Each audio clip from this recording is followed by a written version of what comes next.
Bonjour, bienvenue dans cette nouvelle Minute Santé. Aujourd'hui, nous allons parler du rhumatisme. C'est un terme générique qui désigne toutes les atteintes articulaires et des structures avoisinantes. C'est en réalité un groupe d'affections douloureuses, aiguës ou chroniques, associées à des phénomènes inflammatoires, dégénératifs qui affectent essentiellement les articulations et les tissus avoisinants. On parle donc des structures périarticulaires. On a en général deux grandes formes de rhumatisme.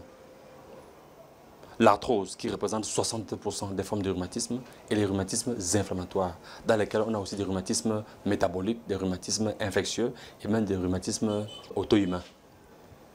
L'arthrose est le rhumatisme le plus fréquent et il comporte des facteurs de risque, notamment des sports de haut niveau.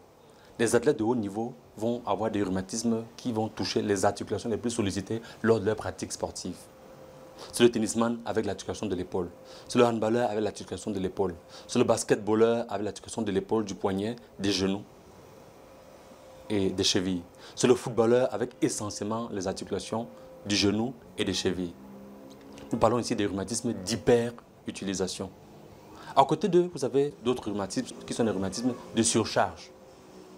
Ce sont des personnes qui vont avoir des articulations en difficulté, qui vont dégénérer, qui vont se ronger, qui vont s'user, de manière à ce que le cartilage qui sert d'élément de glissement, de facilitation des mouvements de l'articulation, va être lésé et on aura un frottement douloureux.